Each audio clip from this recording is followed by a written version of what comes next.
የሀገር እያደገ ነው። ኢትዮጵያ ለውጥን እያስተናገደች ነው።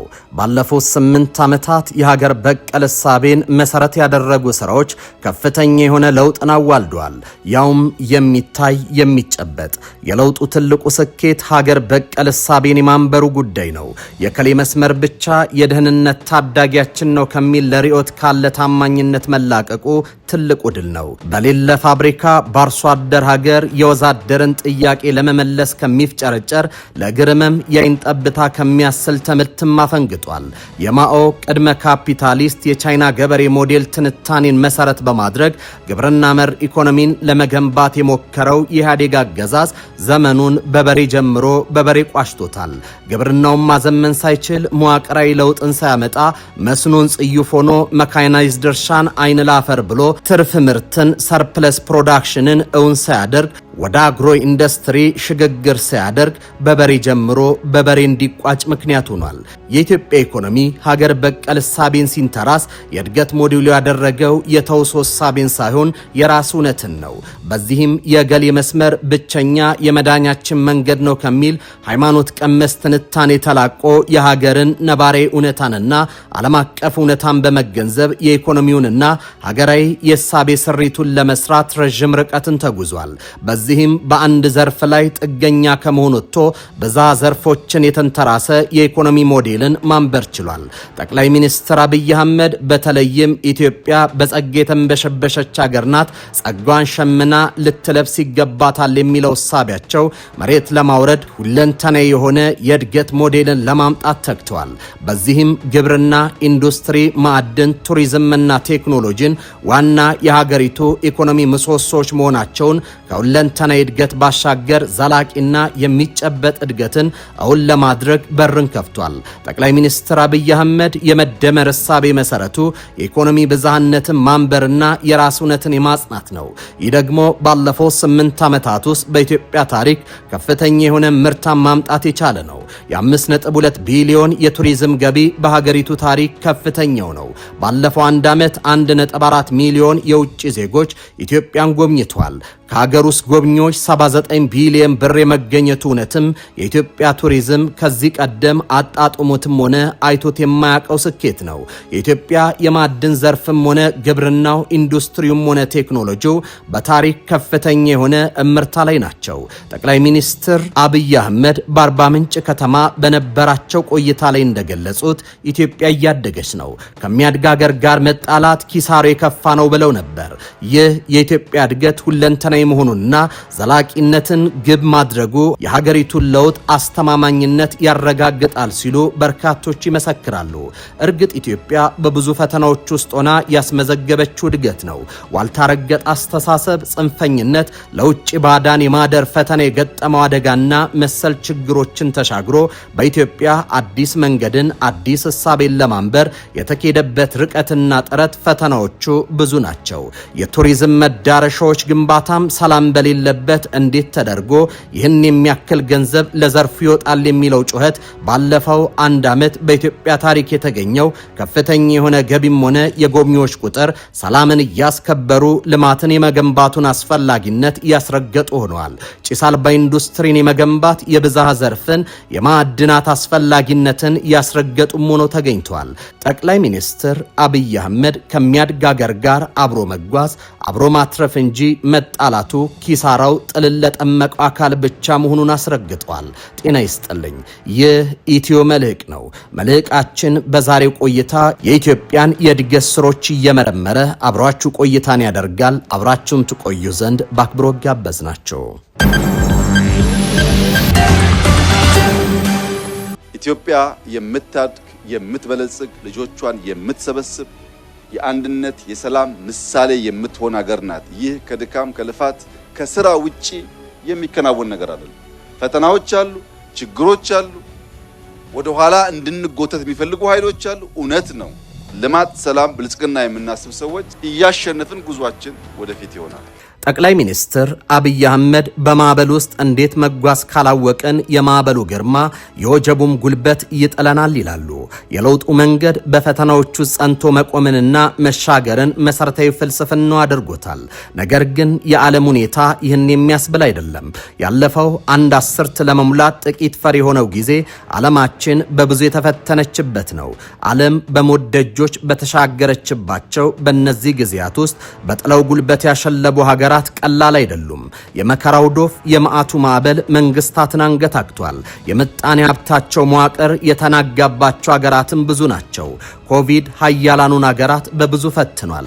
ከሁለተኛው የዓለም ጦርነት በመለስ ባለው ጊዜ ዓለማችን የምትመራበት የጋራ ውሳኔ ኮሌክቲቭ ዲሲሽን እና ተቋማዊነት ፈርሶ የኃይል አሰላለፍና የሀገራት ሉዓላዊነትን ወደሚያተኩረው የሪያሊዝም ፍልስፍና ተቀይራለች። ከባብል ኤልመንደብ እስከ ሲዩስ ካናል የጦር ሰፈር ግንባታው በእነዚህ ዓመታት ውስጥ ልቋል። የባህር ደህንነት እጦትንና የባህር መስመርን ለመያዝ የሚደረገው ሩጫ የባህር መሸጋገሪያዎችን ለመቆጣጠር የሚደረገው ፍልሚያን አልቆታል። የቻይና ልብ ከሆነው ከማላካ እስከ ፓናማ አውሮፓንና አፍሪካ አህጉራት መካከል ቀጭን መሸጋገሪያ ከሆነው ጂብራልተር እስከ ቱርክ የጂኦግራፊ ሀያል ሀገራት ካደረጋት ቦስፈረስ ድረስ ውጥረቱ ተስተጋብቷል። የዓለማችን ቁልፍ የኤነርጂ መተላለፊያ ከሆነው ሆርሙዝ የፕላኔታችንን 12 በመቶ ንግድ እስከሚዘውረው የቀይ ባህር የውድድርና የፍልሚያ አውድማ ሆኗል። ይህን አስቸጋሪ ወቅት ኢትዮጵያ እንዴት ተሻገረችው? ይህን ጥያቄ እንፈትሸው። ይህ ጊዜ በኢትዮጵያ አዲስ ስርዓትን አዋልዷል። ህዝባዊ አመጽና ቁጣ ያለፈውን መንግስት እንዲያልፍበት አድርጎታል። አዲሱ የለውጡ መንግስት በእነዚህ ዓለም አቀፍ ፈተናዎች ውስጥ ለመሻገር የተገደደው ገና በማለዳው ነው። ነገር ግን መዓት ዘንቦባቸዋል የተባሉ ወቅቶች የተሻገረበት መንገድ የተጠና ነበር። ኮቪድ የሀገራትን ኢኮኖሚ ባሽመደመደበት ወቅት የኢትዮጵያ ኤክስፖርት ገቢ ጨምሮ ነበር። በርካታ አየር መንገዶች በወረርሽኙ ምክንያት ሲከስሩና ከገበያ ሲወጡ ኢትዮጵያ አየር መንገድ የመንገደኛ አውሮፕላኖችን ወደ ጭነት በመቀየር ትርፋማ ከመሆን ባሻገር አፍሪካን የማስክ የክትባትና ከቀሪው ዓለም የመገናኛ ድልድይ ሆኗል። የሩሲያና የዩክሬን ጦርነት የዓለምን የምግብ ሰንሰለት አደጋ ውስጥ በጣለበት ወቅት ላይ በችግሩ ከመሸብረቅ ይልቅ ኢትዮጵያ ለዓለም ገበያ ስንዴ ማቅረብ የቻለች ሀገር ሆና ብቅ ብላለች። ከዚህ ባሻገር እንደ ሩሲያ፣ ዩክሬንና በመካከለኛው ምስራቅ ያሉ ግጭቶችን የዓለም ሰላም ከማናጋታቸውም በላይ የኃይል ምንጭ ነዳጅና የምግብ ዋጋን በመላው ዓለም እንዲንር ምክንያት ሆኗል። ቀውሱን ለመሻገር ኢትዮጵያ ያበጀቻቸው የራሷ መፍትሄዎች ታድገዋቸዋል። በእነዚህ ጊዜያቶች በፈተና ውስጥ ጸንቶ የመቆም እውነትን ኢትዮጵያ አንበራለች። አንዲት ሀገር ከዘመናት የድህነትና የጥገኝነት አረንቋ ወጥታ የራሷን እምቅ ጸጋዎች ወደ ሀገራዊ ጉልበት ናሽናል ፓወር መቀየር ስትጀምር በተፈጥሯ የራሷን የስበት ማዕከል ትፈጥራለች። ይህ የስበት ማዕከል ደግሞ በኢትዮጵያ ምድር በማዕድን፣ በቱሪዝም፣ በግብርና፣ በቴክኖሎጂና በኢንዱስትሪ ዘርፎች እየታየ ባለው የተቀናጀ የደም ስር ትስስር ውስጥ በጉልህ እየተንጸባረቀ ይገኛል። መሬት ስር የተቀበረው የኢትዮጵያ የማዕድን ጸጋ ዛሬ ዘመናዊ የኢኮኖሚ አንቀሳቃሽ ሞተር ሆኖ ብቅ ብሏል። ከወርቅ እስከ ሊቲየም፣ ከተፈጥሮ ማዳበሪያ እስከ ስትራቴጂያዊ የኢንዱስትሪ ማዕድናት ድረስ የሚደረገው ፍለጋ ኢትዮጵያን በዓለም አቀፉ የሀብት ካርታ ላይ አዳዲስ የድርድር አቅም እያጎናጸፋት ነው። ይህ የማዕድን ዘርፍ መነቃቃት አዲስ ከሚገነቡት ግዙፍ የኢንዱስትሪ ማዕከላትና የከተማ ልማት ራዕዮች ጋር ሲዋሃድ ሀገሪቱ ከጥሬ ዕቃ አቅራቢነት ወደ ማኒፋክቸሪንግ ማዕከልነት መሸጋገሯንም ያበስራል። ዛሬ ኢንዱስትሪው በባህላዊ አሰራር ላይ ብቻ የተንጠለጠለ ሳይሆን በመረጃና በረቀቁ የዲጂታል አውታሮች የተደገፈ ነው። በዘመናዊ ቴክኖሎጂዎችና በአርቲፊሻል ኢንተለጀንስ ላይ እየተደረገ ያለው መዋለ ንዋይ የኢትዮጵያን ቴክኖሎጂ አቅም በማጎልበት የምስራቅ አፍሪካ የፈጠራና የልህቀት ማዕከል እንድትሆን ሰፊ መንገድን እየጠረገ ይገኛል። ይህ የቴክኖሎጂና የኢንዱስትሪ አብዮት ሙሉ ትርጉም የሚኖረው የሀገር ውስጥ የህልውና ዋስትና በሆነው የግብርና ዘርፍ መሰረት ላይ ሲቆም ነው። በሌማት ትሩፋትና በበጋ ስንዴ ልማት የታየው የግብርና ፖሊሲ ስኬት የምግብ ሉዓላዊነትን ከማረጋገጥ አልፎ ኢትዮጵያ በዓለም አቀፉ ገበያ ውስጥ ጠንካራ ተዋናይ እስክትሆን ያደረሳት ታሪካዊ ክስተት ነው። ግብርናው ከኢንዱስትሪው ጋር ሲቆራኝ የኢኮኖሚ መሰረት ከማጽናቱም በላይ ሀገሪቱ በራሷ አቅም የምትቆምበትን ብሔራዊ ኩራት አላብሷታል። ከዚህ ጋር ተያይዞ በገበታ ለሀገርና በገበታ ለትውልድ ፕሮጀክቶች አማካኝነት የቱሪዝም ዘርፉ የተላበሰው አዲስ መንፈስ ልዩም ያደርገዋል። እንደ አርባ ምንጭ፣ ጎርጎራ፣ ወንጭና ኮይሻ ያሉ የተፈጥሮ ጸጋዎች ዳግም ሲበለጽጉ ኢትዮጵያ ጂኦፖለቲካዊ ተጽዕኗን በልዝብ ኃይል እንድታጸርጽም ሰፊ በርን ይከፍትላታል። ተመልከቱ፣ ተራሮቻችንን ገና ስራ ይፈልጋል። ብዙ ከሚጠበቅብን አንድ አስቀምጠን በዚያ ፌሽታ የምንሰክር ከሆነ ማደግ አንችልም። ኢትዮጵያ ትልቅ አገር ናት፣ ማደግ የምትችል አገር ናት፣ ስራ የምትሻ አገር ናት። የጀመርነው ለኢትዮጵያም ለአፍሪካውያንም ምሳሌ የሆኑ ስራዎች ናቸው። ምሳሌ ማለት ግን ፍጻሜ ማለት አይደለም። ምሳሌንና ፍጻሜ መለየት ያስፈልጋል። ለሚቀጥለው ስራ ምልክት የሚሆን ነገር አቆየን እንጂ ወደ ፍጻሜ ገና አልተቃረብንም። የዘመናችን የብልጽግና ማዕከል ከሚዘወርባቸውና የዓለማችንን የኢኮኖሚ ምት ከሚወስኑ ዋነኛ ሞተሮች መካከል ቱሪዝም ግንባር ቀደሙን ስፍራ ይዛል። ይህ ዘርፍ በአጋጣሚ ወይም በተፈጥሮ ጸጋ ብቻ የሚገኝ ትሩፋት ሳይሆን ጥልቀት ባለው ራዕይ፣ በተራቀቀ ጥበብና በማያቋርጥ ትጋት የሚፈጠር የሀብት ምንጭ ነው። የሰው ልጅ መገኛ፣ የጥንታዊ ስልጣኔ ማህደርና የድንቅ የተፈጥሮ ጸጋዎች ባለቤት የሆነች ኢትዮጵያ ለዘመናት ይህንን እምቅ አቅሟን ወደ ኢኮኖሚ ኃይል ሳትቀይረው ብትቆይም ዛሬ ግን የታሪክ ማነቆን ሰብራ በአዲስ የቱሪዝም ንቅናቄ የከፍታ ማማ ላይ ትገኛለች። በጠቅላይ ሚኒስትር አብይ አህመድ መሪነት የተቃኘው ሀገር በቀል የልማት ጉዞ ቱሪዝምን ከዋና ዋና የኢኮኖሚ ምሰሶዎች አንዱ አድርጎ በመሳል የተፈጥሮ ጸጋን በዘመናዊ መሰረተ ልማት አሰናስሎ ለዓለም ገበያ ማቅረብ የቱሪዝም ዲፕሎማሲ ጥበብ በተግባር እያሳየ ነው። ታሪክን ከዘመናዊነት እንዲሁም ተፈጥሮን ከምቾት ጋር አዋህዶ በማቅረብ የተጀመረው ይህ ላስጨራሽ ጥረት ዛሬ ላይ ፍሬ አፍርቶ የኢትዮጵያን ቱሪዝምን ታይቶ በማይታወቅ ከፍታ ላይ እንዲንሰራፋ አድርጎታል።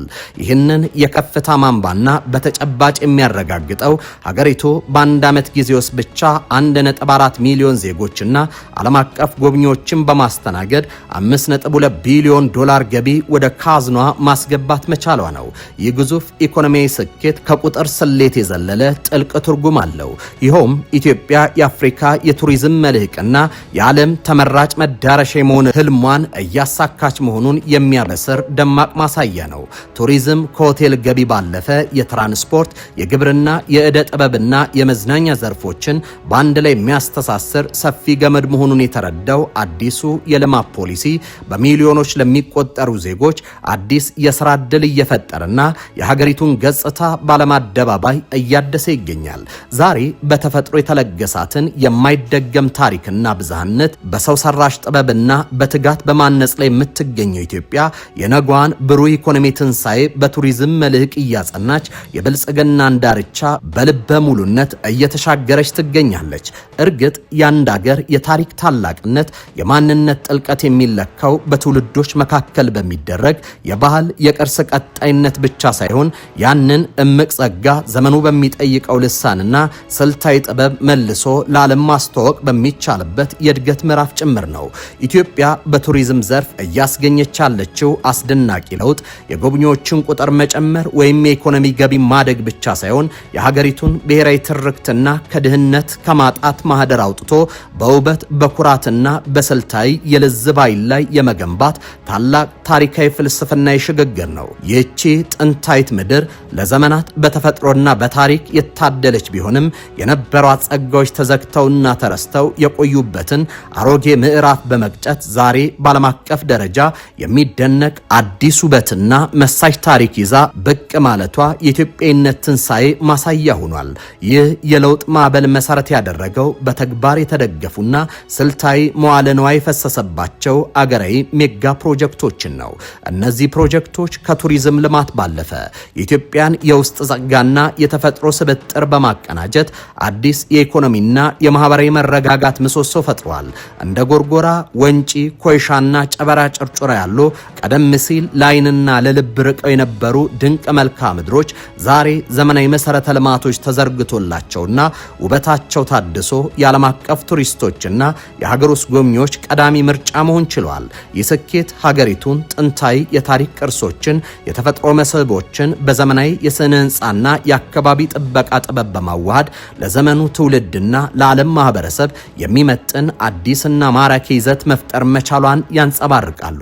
በዋና ከተማዋ አዲስ አበባ የተከናወኑት ግዙፍ የፓርኮች ልማት፣ የሳይንስ ሙዚየምና የታሪክ ስፍራዎች እድሳት ደግሞ የከተማ ቱሪዝምን አዲስ ከፍታ ላይ አውጥተውታል። እነዚህ ስፍራዎች የኢትዮጵያን የታሪክ ሂደት፣ የብዝሃነት ውበትና የወደፊት ቴክኖሎጂ ራዕይ በአንድ ማዕቀፍ ውስጥ አጣምሮ የያዙ የህዝብ የመገናኛና የብሔራዊ አንድነት መገለጫ ሆኗል።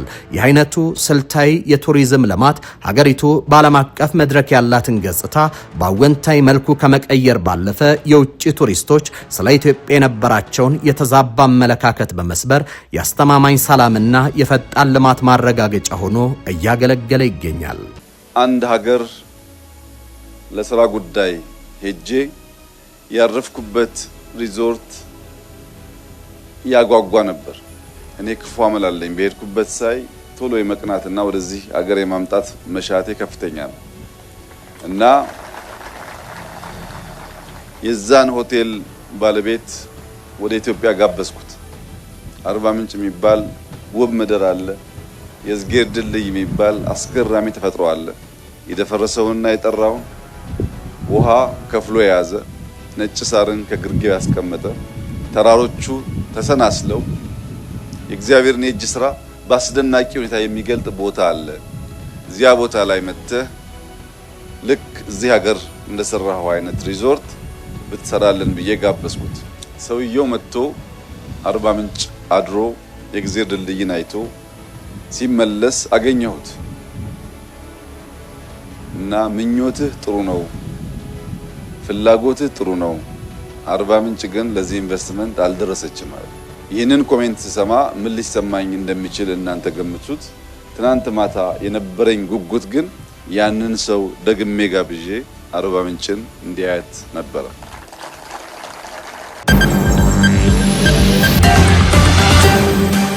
የተከበራችሁ የኢትዮ መልሕቅ ቤተሰቦች የዛሬው መልሕቃችን በዚህ ተጠናቋል።